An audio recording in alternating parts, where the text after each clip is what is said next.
Businesses around the world are faced with cyber attacks every day of the week. Traditionally, these have taken the form of data breaches and theft of useful information or intellectual property, which the hacker then aims to monetize by reselling it or exploiting it somehow. This can be a challenge for the hacker if there is no market for the information they've just stolen, or if no one is interested in it. With ransomware though, if it's your systems which have been breached, there is guaranteed to be at least one party interested in getting the information back, and that's you.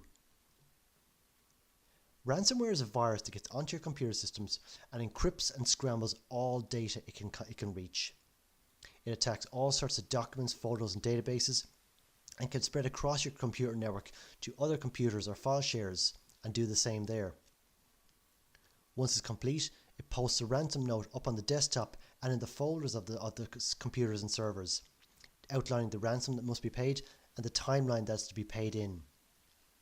The ransom is often payable in an untraceable and anonymous digital currency like Bitcoin.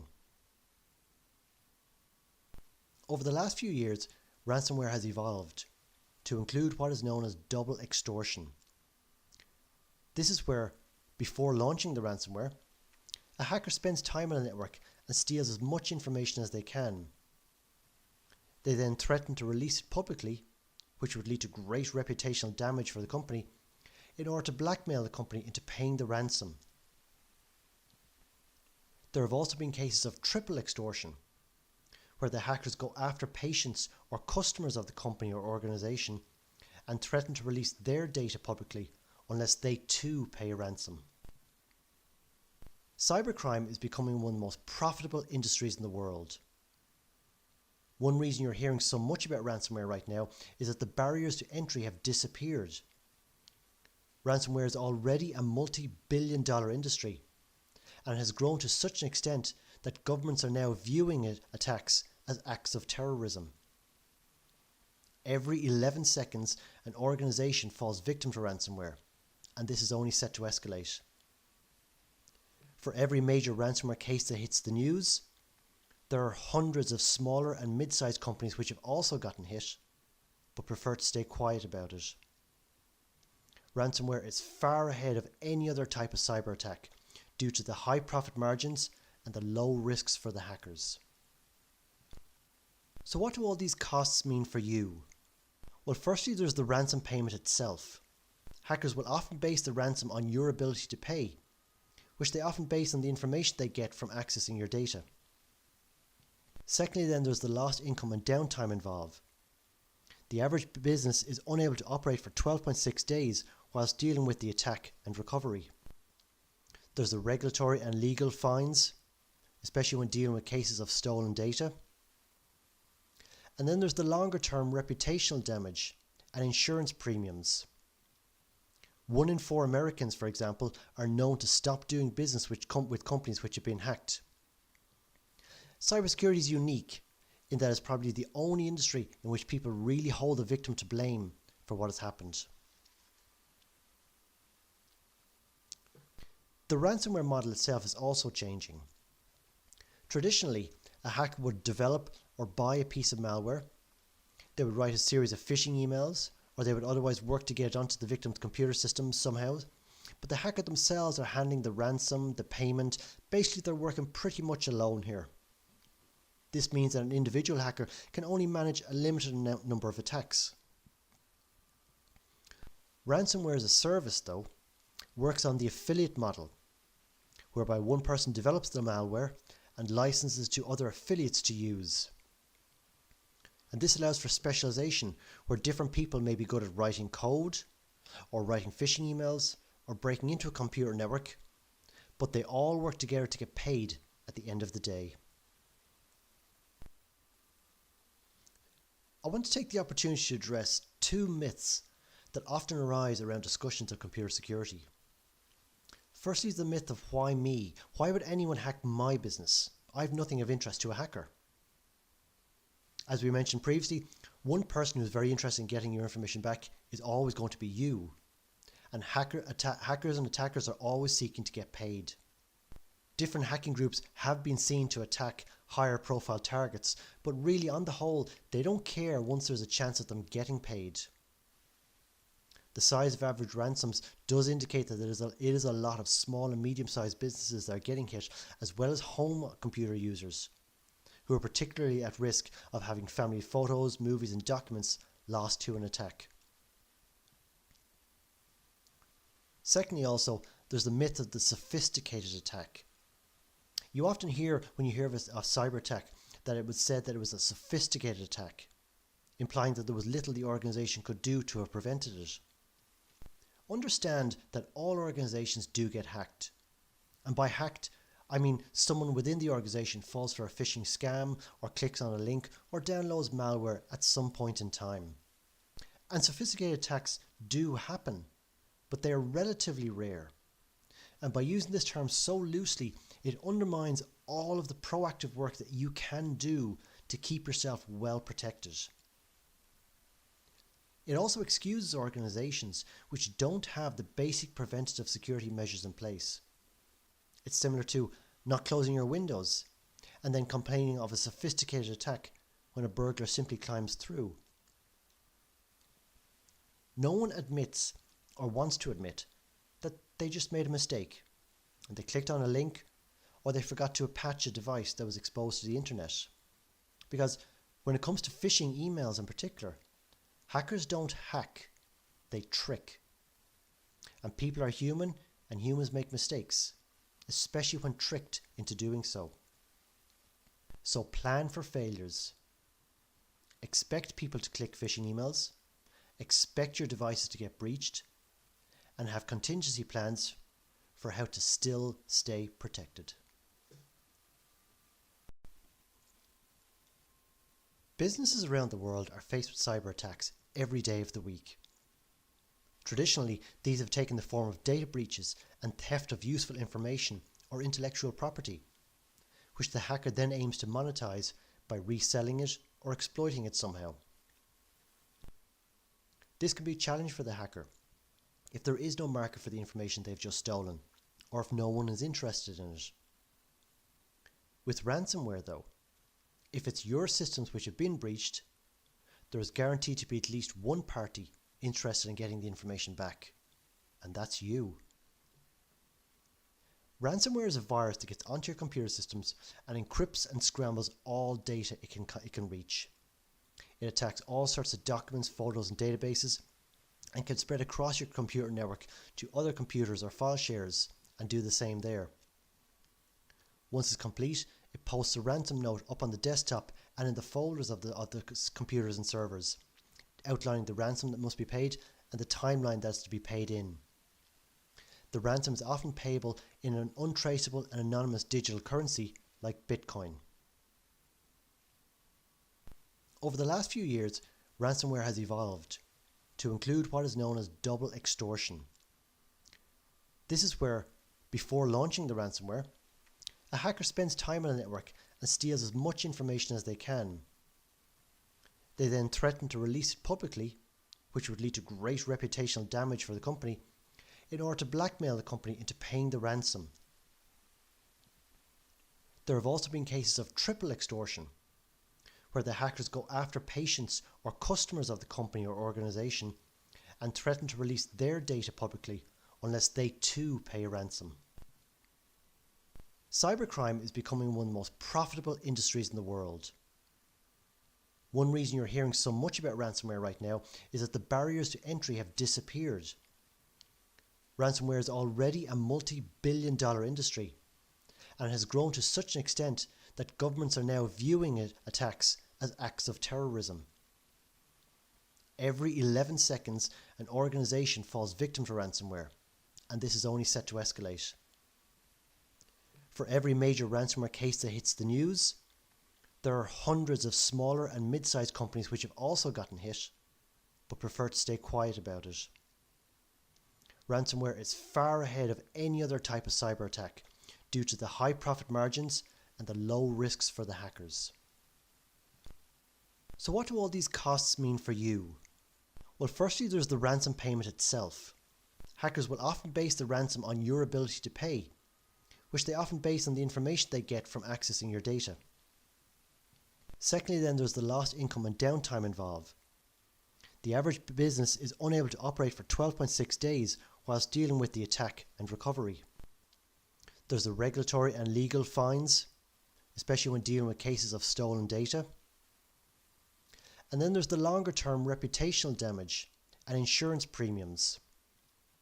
1 in 4 Americans, for example, are known to stop doing business with companies which have been hacked. Cybersecurity is unique in that it's probably the only industry in which people really hold the victim to blame for what has happened. The ransomware model itself is also changing. Traditionally, a hacker would develop or buy a piece of malware. They would write a series of phishing emails, or they would otherwise work to get it onto the victim's computer system somehow. But the hacker themselves are handling the ransom, the payment. Basically, they're working pretty much alone here. This means that an individual hacker can only manage a limited number of attacks. Ransomware as a service, though, works on the affiliate model, whereby one person develops the malware and licenses to other affiliates to use. And this allows for specialization, where different people may be good at writing code, or writing phishing emails, or breaking into a computer network, but they all work together to get paid at the end of the day. I want to take the opportunity to address 2 myths that often arise around discussions of computer security. Firstly is the myth of why me? Why would anyone hack my business? I have nothing of interest to a hacker. As we mentioned previously, one person who's very interested in getting your information back is always going to be you. And hackers and attackers are always seeking to get paid. Different hacking groups have been seen to attack higher profile targets, but really on the whole, they don't care once there's a chance of them getting paid. The size of average ransoms does indicate that it is a lot of small and medium-sized businesses that are getting hit, as well as home computer users, who are particularly at risk of having family photos, movies and documents lost to an attack. Secondly also, there's the myth of the sophisticated attack. You often hear, when you hear of a cyber attack, that it was said that it was a sophisticated attack, implying that there was little the organization could do to have prevented it. Understand that all organizations do get hacked.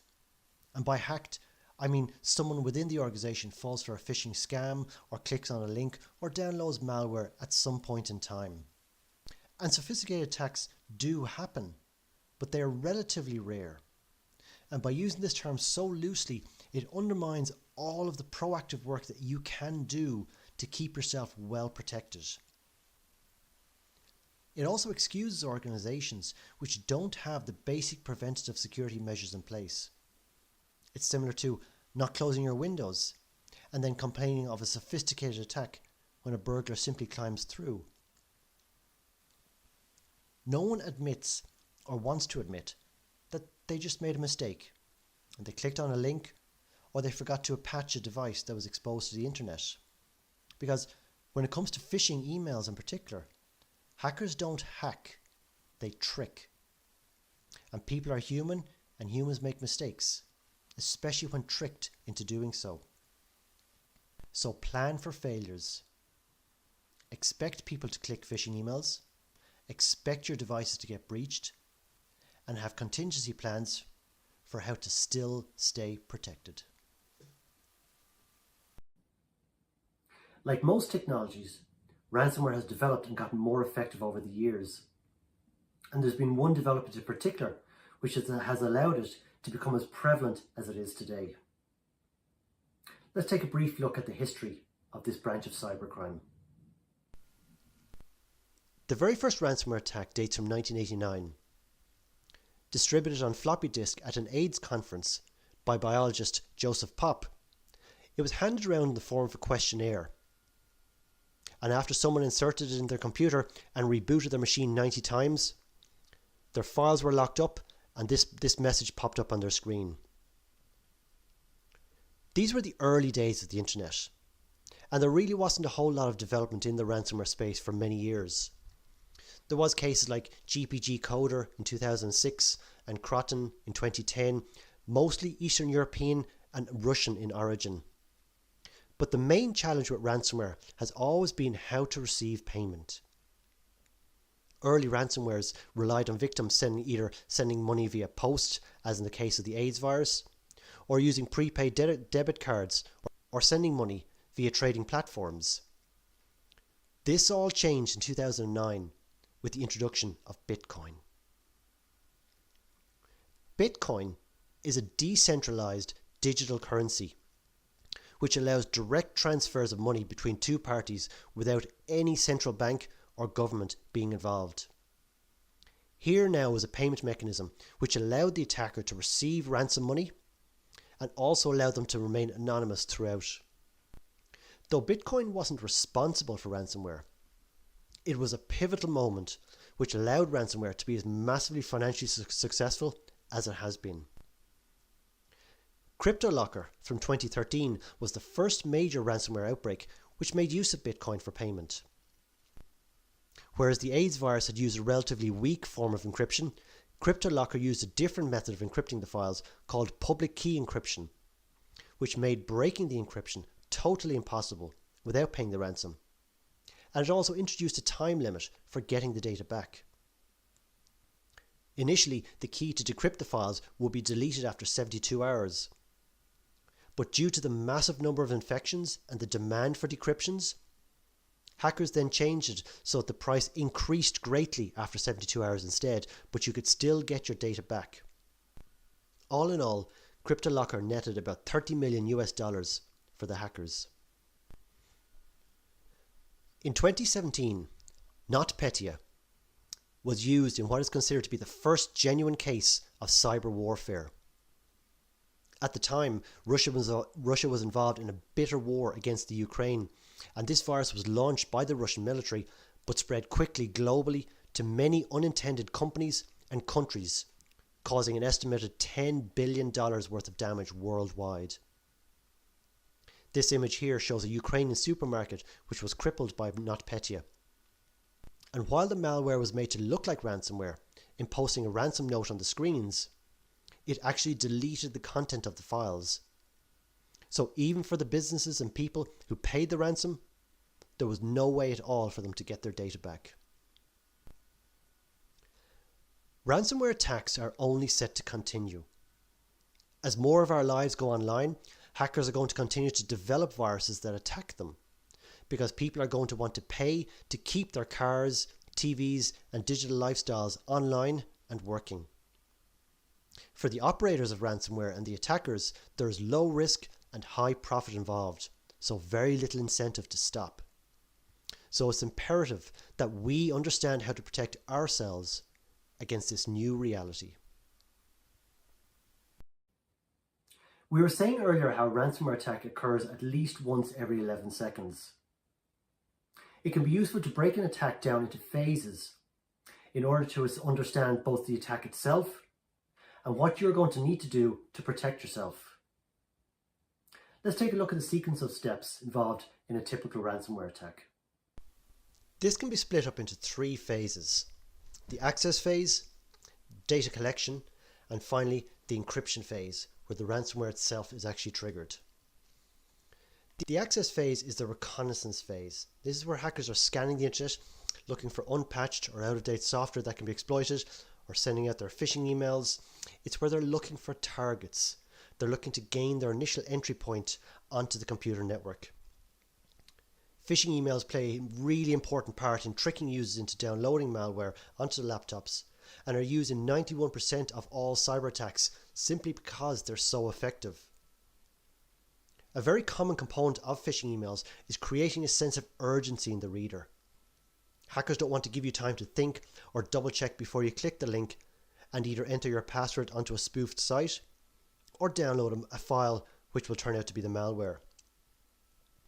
Note that phishing emails are how the majority of home computer users in particular get infected with malware.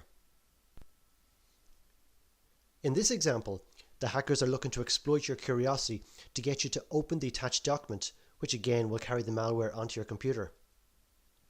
Sometimes this attachment will be password protected in order to get through antivirus or spam filters, but the password will be included in the body of the email. And sometimes the hacker can be very brazen in their ask. This particular example was sent to employees of a car company to try to get them to plant the malware directly inside their computer's network. If an employee was sufficiently dissatisfied with their employer, or if they are enticed by the financial aspect and offer, this could be something they can find very tempting indeed. RDP, or Remote Desktop Protocol, is a very convenient way to access your business network. From anywhere across the internet, you can connect to and use a computer system just as though you were sitting in front of it. Unfortunately, unless secured properly, this also means that others can too. And it's very easy to find computers with remote desktop exposed to the internet. Using the Showdown search engine, I can see over 3.5 million exposed RDP results worldwide. And I can even begin to narrow this down to specific cities, for example, New York. The most common attack on remote desktop is to try to log in either by brute force or using stolen passwords. With brute force, an attacker can connect repeatedly using thousands of passwords. And it's been shown that by using a list of the top 1 million passwords, they have a 33% chance of success. Alternatively, they can send phishing emails to your company until someone clicks on and is tricked into entering their password into a spoofed site. The attacker then turns around and uses that password to log onto the terminal in your environment. Network devices which are exposed to the internet can be scanned, probed and attacked, leading to a breach of your network.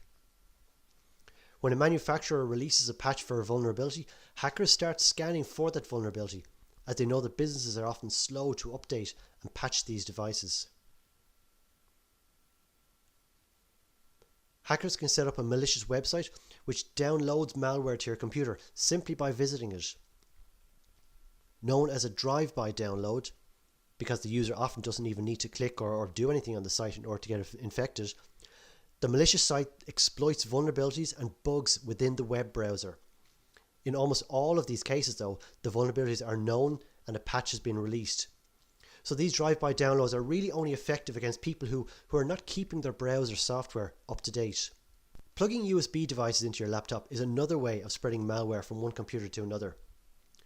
A popular trick sometimes used is to drop one or two USB sticks around a company's car park, knowing that somebody is going to come along, pick them up and bring them in and plug them into their computer, and that allows the malware to again get inside the network.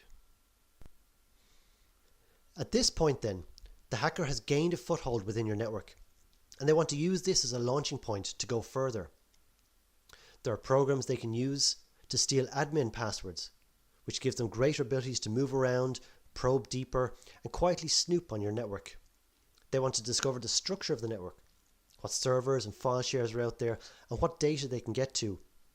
And over time then, any data and information that can be gathered will be packaged up and downloaded by the hacker.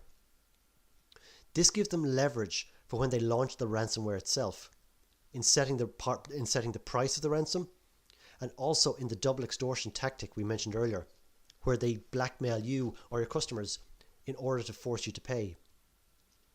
In this negotiation here between a British fashion outlet and their attacker, you can see in the last paragraph that the attacker knew just how much cyber insurance they had and was using that in their ransom demands.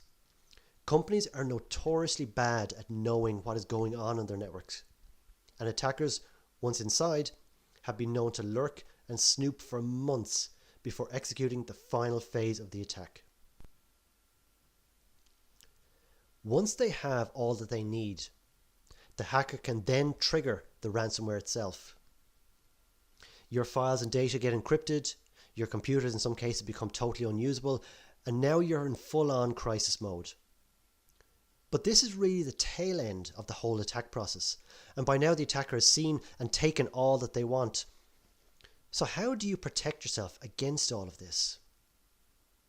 You really want to be spending and focusing your time, money and energy in the early stages, preventing access to your network, limiting what the attacker can get to, while also maintaining the capabilities to recover if indeed it does get this far.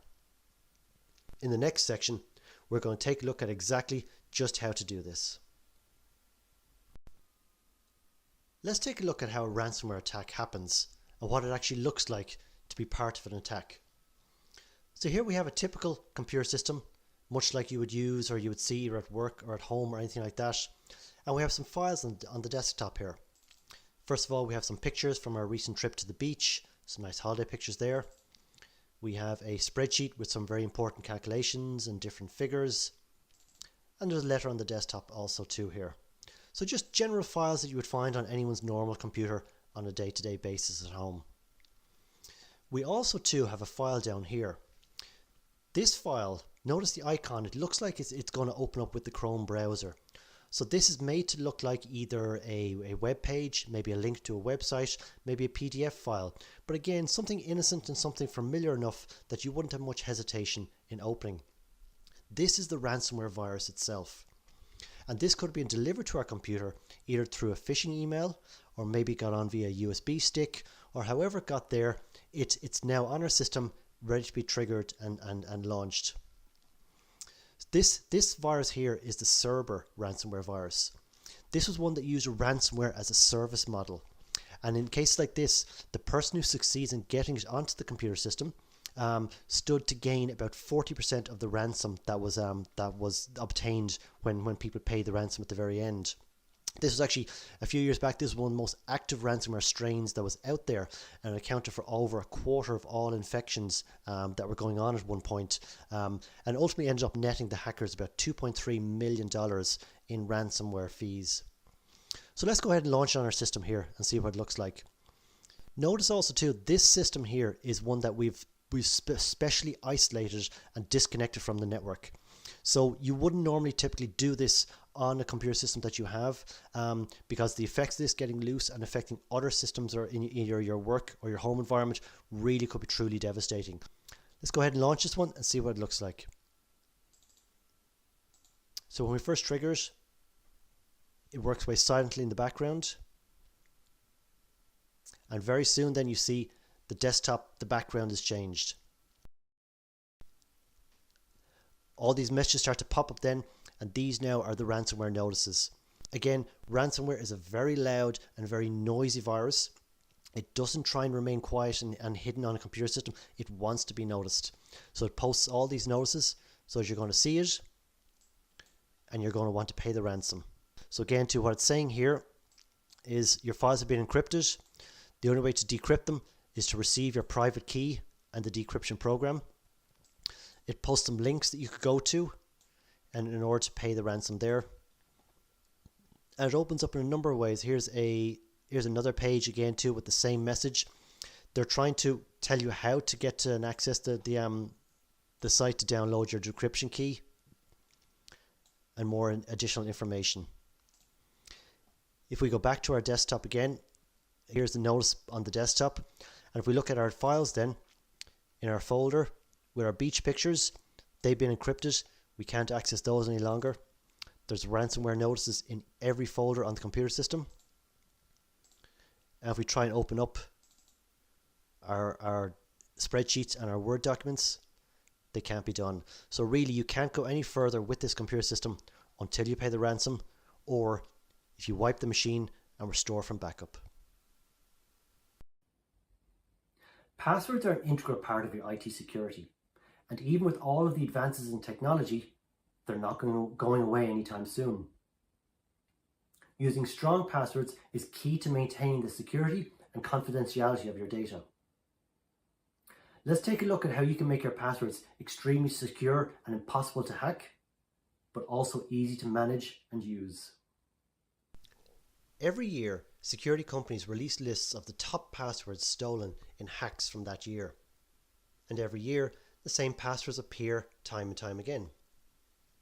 You really want to look at getting away from using passwords and instead consider passphrases instead.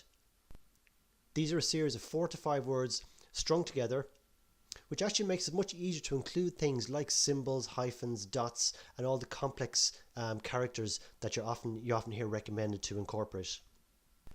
A bigger problem though than having weak passwords is that of password reuse.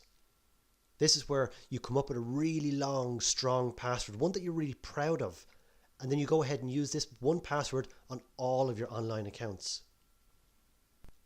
The problem occurs if a site that you're using your password on is not storing this securely, and then they get hacked. Now the hacker sees what your long, strong password is, and known as credential stuffing, the hacker can then use that password on other services that you're also likely to use and log on to. So what's needed instead is a password that is long, strong, complex, and unique to that site or place where it's being used. The solution to this is to use password managers. Password managers save your passwords in a secure vault, which cannot be opened by anyone, including the password manager company itself. It then moves it to the cloud, so it can be made available to other devices wherever you want to use them, be it on your phone, your tablet, or on other laptops. Because the password management company can't see your password, they also can't reset it if you forget it. Although there are additional features for you to secure and recover your passwords if that were to be the case. You know how when you go to draw money from an ATM, you need two things. You need both your bank card and your PIN number. One without the other is just no good. Wouldn't it be great if we could have the same level of security for logging into our online accounts? The good news is that with two-factor authentication we get exactly that. Two-factor authentication provides an extra layer of protection when we log on to an account.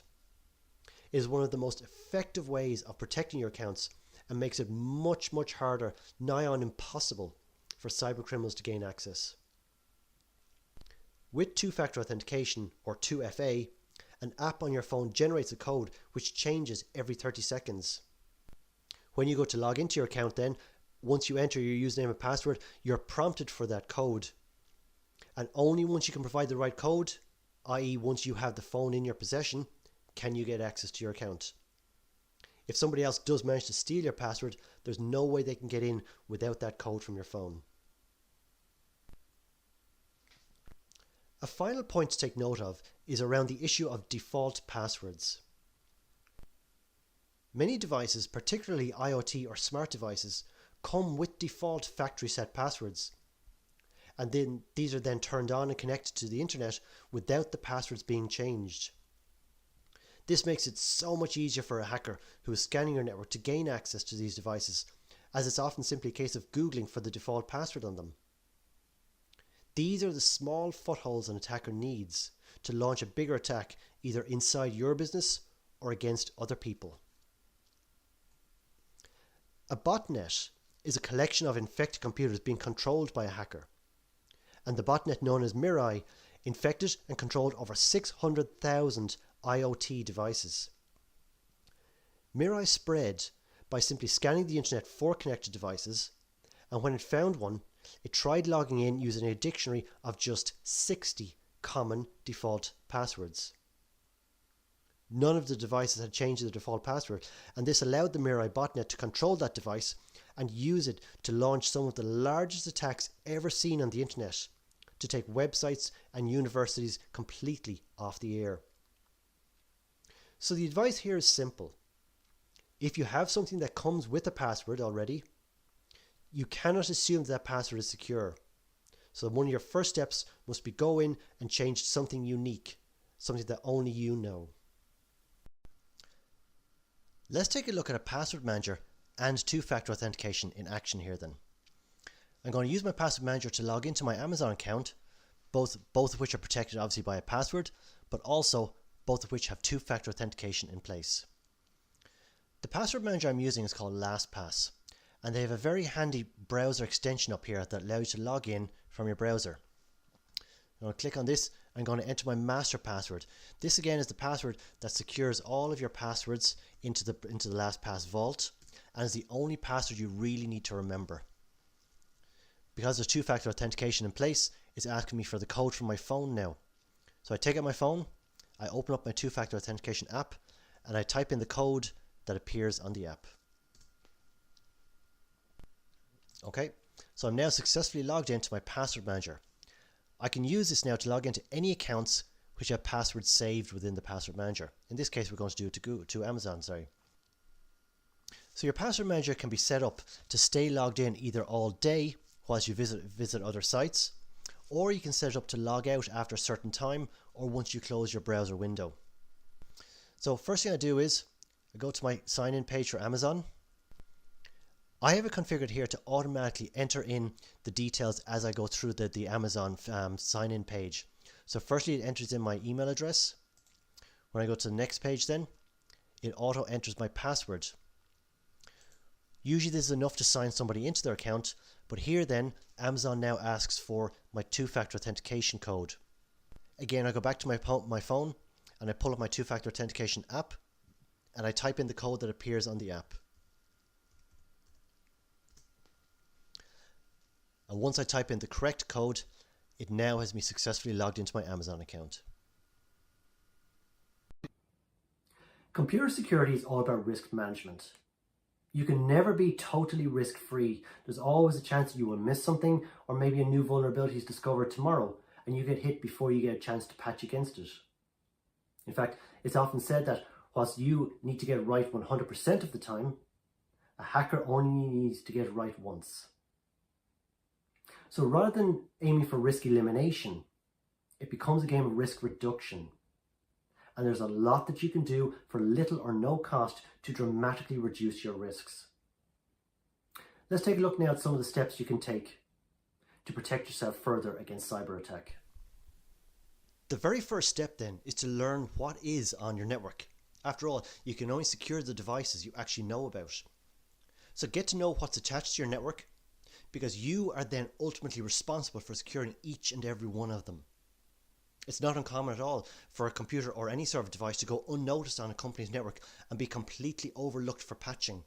After all, it only takes a hacker getting a foothold onto one device to give them an opportunity to probe and scan deeper into your network.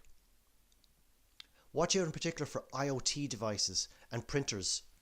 There's the often told story of a casino that was hacked through its fish tank a while back, which was connected to the internet. Learn also too where your important business data is located, where the critical files are saved, where your file shares and your databases, just where are each of those critical business aspects saved. If your data is strewn in many places around your network, then bring it all together in one place. It makes it a whole lot easier to manage. By segmenting your network, you're keeping devices like IoT or staff and guest Wi-Fi separate from the same network as your company file shares and servers, and thus limiting the risk of the malware spreading around your company. There are many programs you can run on a regular or a monthly basis on your network to scan and discover what is out there. For smaller networks, there are even mobile apps that will do the job. But your first job is to locate and identify each and every device and disconnect any that aren't needed. Having reliable backups is fundamental to a good ransomware recovery plan. The ability to restore quickly and to a recent time point is going to be key in responding to any attack on your business. In a crisis, having good backups gives you options and breathing space. So first, identify and organize your files and data so they're not spread across multiple servers around the business. Ensure they're being backed up regularly and that backups are off-site and offline. And cloud-based backups are an excellent solution here. Having them off-site means you're protected against other threats such as fire or theft at your premises. And offline backups mean they're not connected to the network, which would otherwise make them vulnerable to ransomware. Many businesses sync their files to the cloud for collaboration and sharing purposes, but these are not backups, and they can be reached by ransomware. The second part to a good backup plan is proving that they can be used to restore your data. Some studies have found that up to 48% of backups fail during the restore process, so on a monthly basis, restore a selection of files or databases in order to test this. Doing regular test restores also gives you an idea for how long it would take to restore your site as a whole. And it also keeps your team practiced and rehearsed in running the restore process so that they're familiar what to do when needed. And the last thing to consider too is that your backups are going to be a target for attackers if they're lurking on the network prior to launching the ransomware. So protect your backup admin portal with a strong, unique password and multi-factor authentication. The next step is to update your software with the latest security patches. The first step to making your job easier here is to reduce the number of things firstly that need to be patched. So consider what software is needed on your laptops and other systems for people to do their work, and remove anything that is not needed. This is known as reducing your attack surface. If a vulnerability is found in a particular piece of software and you don't have that software installed, then you're not affected, and that's the best place to be in. For everything else that remains, patch it and keep it current. In some circumstances, rapid patching is not that simple though.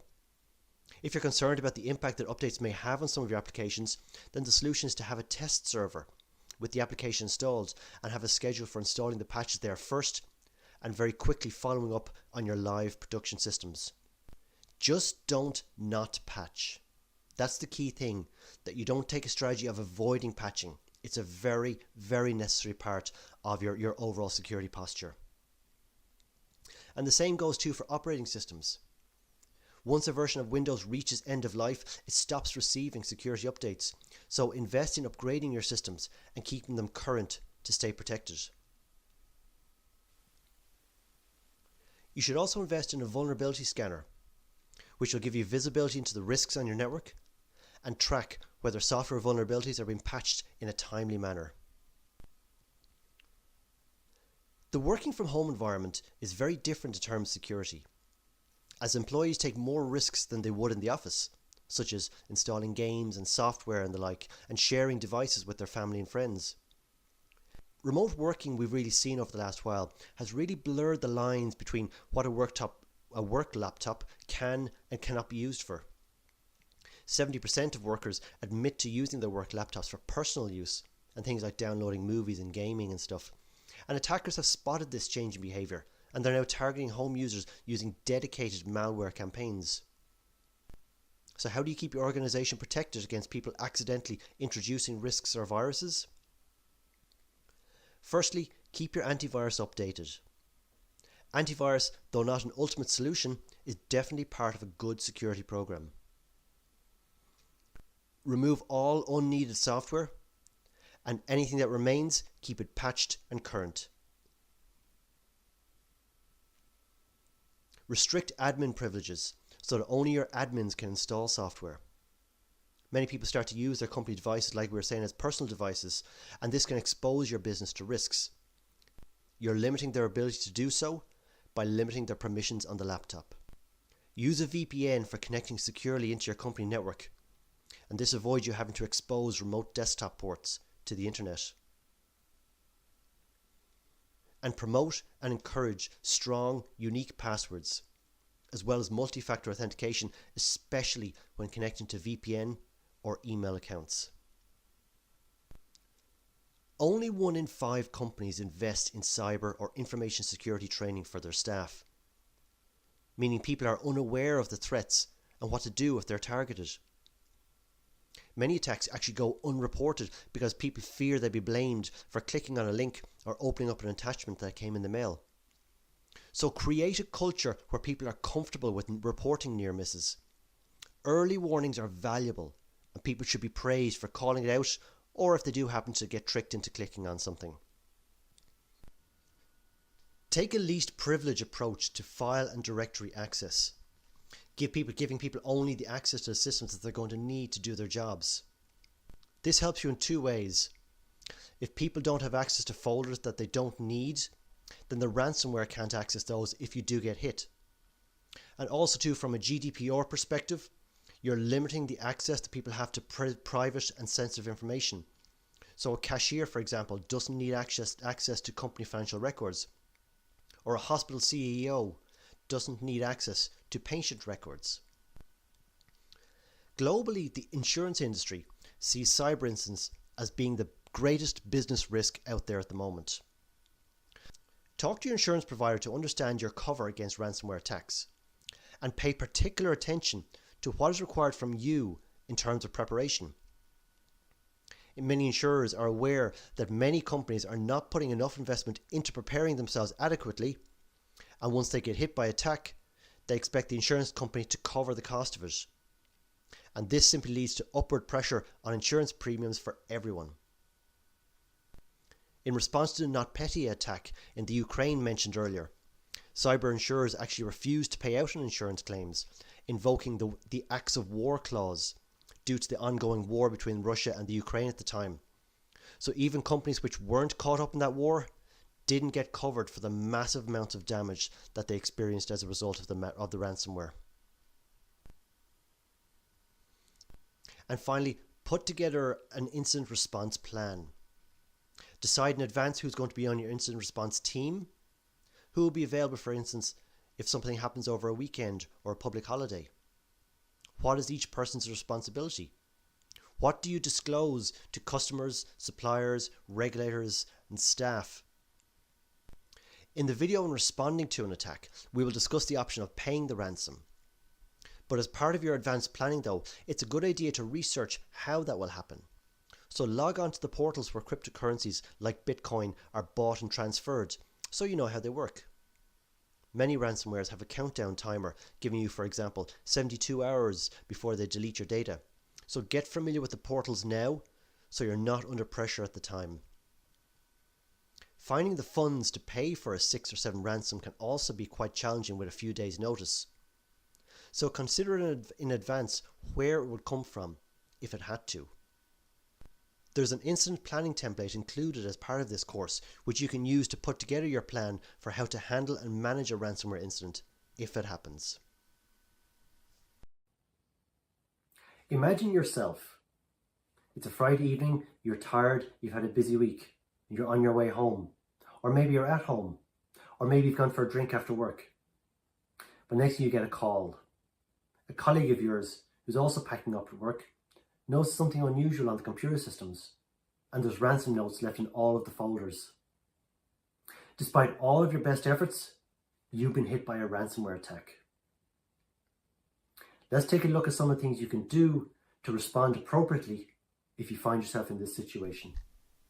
If you're present when a ransomware attack starts, you want to look to isolate and contain the problem. So disconnect any network cables or Wi-Fi from the servers or laptops, or even look to disconnect whole segments of your network from the switches if needs be, and thereby contain the problem and limit it to one particular side of your business. Next then is to get your teams together. This is what you've planned and prepared for. And it's important to realize that even with all of the preparation work you've put in, this is still not an unlikely scenario. You can still find yourself in this position. Every day, new vulnerabilities are being discovered in software, some of which you may even have on your network. And all it takes is for an attacker to find and exploit that vulnerability before you get to patch it. But it does help massively to do the work up front and have a plan that you can turn to. Okay, so how do we begin to respond to this issue overall? Well, the first step then is to assess the situation. So what business functions are you able to perform still? After all, staying operational throughout this is one of your top priorities at this time. Then look to see what systems are you locked out of or are completely unusable. What data has been encrypted or stolen and how much of it? How widespread in total is the attack across your network? And also too, how sensitive is the data that's either been encrypted or stolen? You might find that the attack has been very limited, or the data that was encrypted is not that important, and you can simply carry on, counting this as a very close call indeed. Assuming that there is more to it then, you next want to look at your communication plan. So what do we communicate? How do we communicate? What's the message we put out there? One of the first things is don't expect this to be resolved in a matter of hours. If you have management higher ups, you've got to set their expectations. The average downtime here is about 12.6 days before businesses are functional again, and even longer before all their systems and data is restored. So you want to communicate in a way that builds trust, both internally and externally, and this is going to be based on your openness and honesty. Most likely, you will be judged to an extent here. And this is going to be particularly prevalent based on how long the attack was in your systems, or how soon after the breach you admitted to it, or what the attackers were indeed able to gain access to. Cybersecurity is unique in that it's one of the very few, if not the only industry, where people truly blame the victim for what happened. So this can be a difficult one to measure and to get right, but ultimately it'll all come back to how prepared you were in the first place. So make a decision on what and how much to reveal, and whether to do it immediately or once you have a clearer picture of the likely outcomes, like whether any personal info or credit card information has been stolen. Engage with legal and public relation teams to make sure you're sending out the right message and to minimize the risk of further damage to your brand reputation and not having to publicly revise or maybe even reverse messages that were put out earlier. Depending on the data you store and process, you'll also need to be aware of the regulatory requirements around reporting stolen data and cyber attacks. Under GDPR, for example, you must notify the authorities not later than 72 hours after having become aware of the issue. An interesting idea here also is that many companies see their data as a huge asset. Get it, keep it, find out how to monetize it. So in considering the risks involved though, it might be a useful exercise to look at it though as a liability and reconsidering what you need to hold and to get rid of anything extra that might indeed be contributing to a regulatory risk.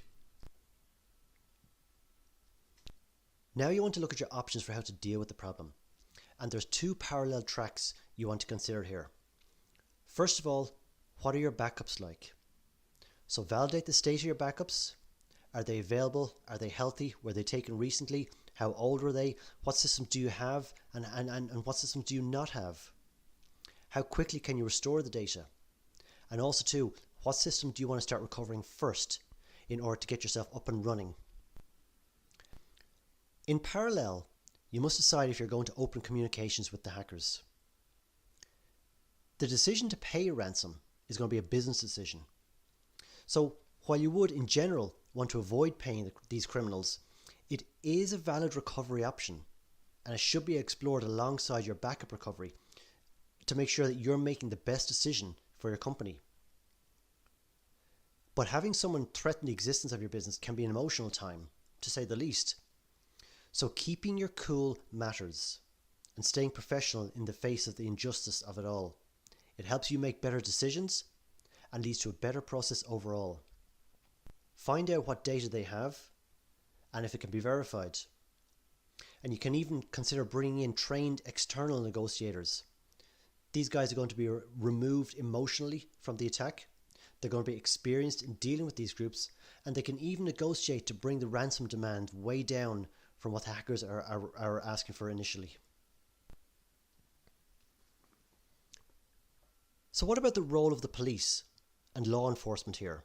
After all, you're the victim. You're the victim of a cybercrime. By all means, do call them. Start to build a relationship with them. But realistically, you can only expect them to observe. Don't expect them to step in and take charge of the situation. Law enforcement are equally limited in what they can do. Ransomware has given the attacker a broad degree of anonymity, and while some groups have been brought to justice, it takes time and involves a lot of technical investigation to track them down. Even then, they might be operating out of a country that's beyond reach legally. So the advice that law enforcement is most commonly going to give will be don't pay the ransom. I mean, you can't expect them to consider any other factors affecting your business that might justify paying the ransom. Their position has to be one of not paying the criminals. But they can use your case as further evidence and motivation to track down these groups. So if you decide that restoring from backups is not going to be viable, well then really the only other option you have then is to pay the ransom. If you've ever been hit by a frivolous or a petty lawsuit, you know there's times when it simply makes more sense to settle it out of court and move on with life. And this may indeed be one of those times. Okay, so the first thing you want to do is you want to engage with stakeholders, primarily your insurers, before making a decision here. You might find that you're not covered by your cyber insurance if you haven't engaged with them before paying. Check with your legal teams also too if there's any laws around this, as some lawmakers, in an attempt to hit back at the criminals, are talking of making it illegal for victims to pay the ransom. Ransomware globally, we were saying before, has escalated to the point that governments are looking at it as acts of terrorism. So this may have implications for your decision to pay the ransom and to retrieve your data. But you have to be aware also too that paying does not magically solve all of your problems though. Firstly, after you pay, there's no guarantees you'll get your data back. The attacker's prime motive is to get paid, remember. Sometimes their decryptor doesn't work, or it's simply not possible. If you remember the NotPetya attack we mentioned from Russia earlier, where it wiped the files and the data on the computers rather than encrypting them, so there was no way to get it back. So there's no guarantees that the attacker will live up to their end of the bargain if you do pay, and you have no way of forcing them to. Secondly, if you do get a working decryptor, you now need to go around to each and every computer and server and use the decryption tool to restore each and every file that has been encrypted, and that can take time. Getting the tool doesn't automatically restore everything for you. Organizations which have had hundreds of systems encrypted within minutes have spent 4 to 5 months unlocking their computers after paying for the decryption tool.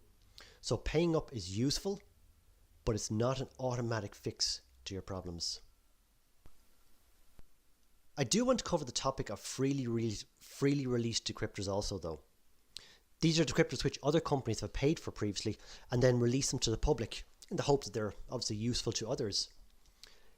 If you find yourself in this situation, by all means do a search to see if one exists for the ransomware variant that you've been hit with, but I wouldn't spend too much time or hope on it.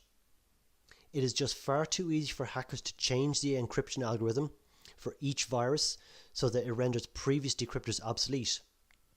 And I know many security experts who dismiss these as an option altogether. And in the case of ransomware as a service, the affiliates who work to get the ransomware into a company, well then they wouldn't want to work for a group that's not going to get paid, that's using an old encryptor that can easily be broken. Please do take a look at the No More Ransomware project though to learn more. This is a noble initiative by Europol, the Dutch police and a number of industry bodies to make a number of decryptors freely available, and you really will learn a whole lot more about what's been done to tackle this problem overall. Experiencing a ransomware attack, or indeed any major cyber attack, can have consequences that last for far longer than the attack itself. In these situations, a business is obviously fully focused on getting itself back up and running again at full speed. And with regard to your computer security then, the main thing is to learn. Learn how the event happened, learn what went wrong, learn what needs to be improved upon next time. Let's take a look at how you can recover quickly and prevent such a thing from happening to you again. As we've seen through this program, a ransomware attack can have a serious impact on a company's ability to operate soundly. 66% of organizations hit report a significant revenue loss due to the costs of dealing with the ransom, or maybe bringing in legal experts, or maybe having to restore their entire IT operations from backup. The good thing is though, at least they were able to restore. 53% of organizations suffer reputational damage, and there's reports that show that 1 in 4 people stop doing business with a company after a cyber attack, especially where you have cases where personal or customer data has been lost. And 25% of organizations end up having to shut their doors after a ransomware attack of significant size. And please don't think that larger organizations are immune from this. Often due to the size of an organization, or if they've grown rapidly, a company's IT infrastructure has been focused solely on supporting business operations, but its IT security is lagging far behind. There is another statistic that I found quite surprising, in that 80% of victims end up suffering a repeat attack. So you're always going to continue to receive phishing emails. Hackers are going to continue to scan and probe your network for weaknesses. That's never going to stop. The only thing that changes is your level of readiness. So what you want to do is you want to learn as much as you can about how the last attack happened. How did it happen? How did they get in? How did the whole process transpire? IT security is a process of continual learning, and improvement to stay ahead of what will always be ever-changing threats. And then you want to take steps to harden your environment against the next attack when it happens. So change all passwords on all devices to prevent a hacker gaining access again. Ensure that all devices are patched and updated, and you have a program for installing further patches rapidly and regularly. Enforce phishing and security awareness training amongst your staff, and also use the opportunity to introduce stronger password policies and multi-factor authentication. Improve the reliability of your backup and restore processes, and review the effectiveness of your email filtering. You can also engage a security team to conduct a penetration test where they will actively hack and break into your network in order to discover where your weaknesses are, allowing you then to focus your attention and your energies on those areas. Lastly too, I would say take the time to recognize your team and the work that they've just gone through. Identify what has worked well and what can be improved upon, and bring any lessons that you learn back into your incident response plan and keep that up to speed. Having just been through a cyber incident, it's best if you adopt an attitude of when rather than if this will happen again, leaving you much better positioned to withstand any future attacks.